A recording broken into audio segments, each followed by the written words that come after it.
Hey everyone, I'm Sal Cincotta, and we are here on location in Ohio with Westcott. We are doing one light portraits, and of course, this is an inspirational style portrait, and Alice in Wonderland was the inspiration for this, and we just wanted something a little bit more whimsical, dynamic, dramatic, all those keywords that people use, but we wanted it to fit with this beautiful landscape that's behind us. So we had this kind of Mad Hatter theme and feel, and the one thing I want to be able to show you today is how easy it can be with just one light to create a good portrait. It doesn't have to be complicated. We don't have to use all these 3, 4, 5 lights, different angles. The sun is our kicker light, so the sun is behind us. That's providing that edge light here. And then we are using one light with a Westcott Octabox M. It's a 36-inch switch box that will fit on all our different lights. I could use a studio strobe. I can use a speed light on location, switch these up as needed, hence switch, and we're gonna get some great portraits. So let's dig around. We're gonna switch lenses. I'll walk you through the whole photo shoot, but we are gonna create some incredible portraits with just one light today.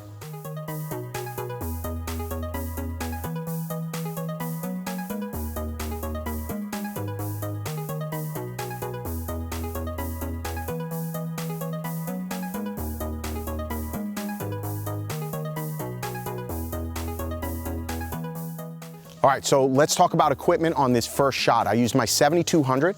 I'm using a Canon 5D M4, and let's talk about the why behind it. So the reason I'm using a 7200 in this particular setup is I want compression. I want to bring all that background and really get everything kind of squished together, if you will. So in that particular shot, and we're gonna switch lenses as we go, but for that particular one, I wanna crush the background. And what that means, you hear that term all the time, compress, crush. It's bringing all those trees that are behind me, and instead of making them look like they're super far away, we wanna really compress it, bring it all together to give us a much different looking shot. And you will see as we go through this shoot today, the lens you choose will greatly impact the final image. So let's get back to it.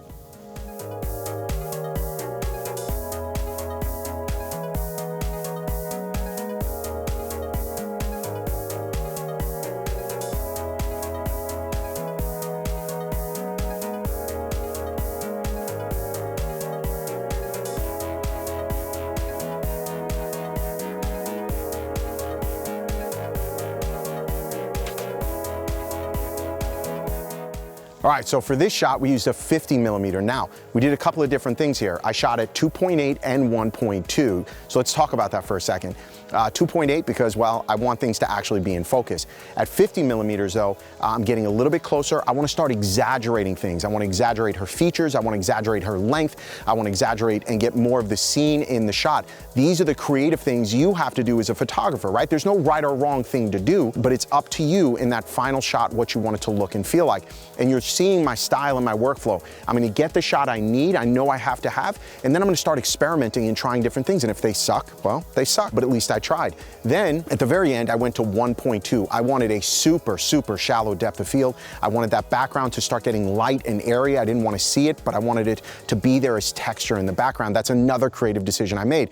Now, in the spirit of that, I overshot. At 1.2, you're lucky if you're going to get 1 or 2 frames in focus. Remember, she's got all this hair forward, she's got a top hat on, so there's all these things that the focus is going to catch, but I did it knowing that if I'm looking for 1 frame in focus. So there's a method to my madness, so to speak. So for the next and final shot, we're gonna go wider. Let's get to that, and I'll walk you through at the end. I think I wanna have you go this way with it, right? And the trick here is, you're gonna go, right? Like that, but I need a little bit of like, I'm not looking for you to run through the scene, but it's gonna be like just 1, 2, and popping up, yeah.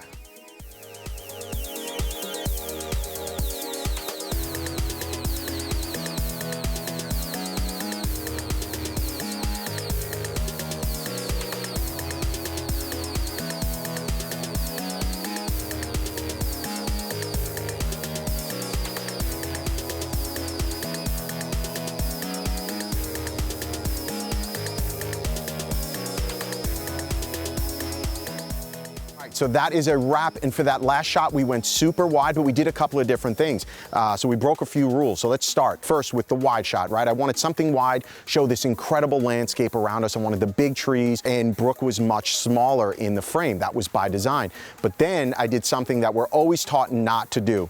With my 11-24 lens, I got within about 4 or 5 feet of her to really exaggerate all her features, right? Remember, the theme and style of this shoot was this Mad Hatter, Alice in Wonderland. So I wanted to have a little bit of a quirky look and feel, and by using a wide angle lens and getting closer, I was able to capture that. So remember, you as the artist are in charge of creative, and here we are in one location with just one light, and we were able to get all these incredible different looks just in one day. We didn't have to go crazy with it. So which image do you like? Which image is your favorite image? Let us know in the comments below.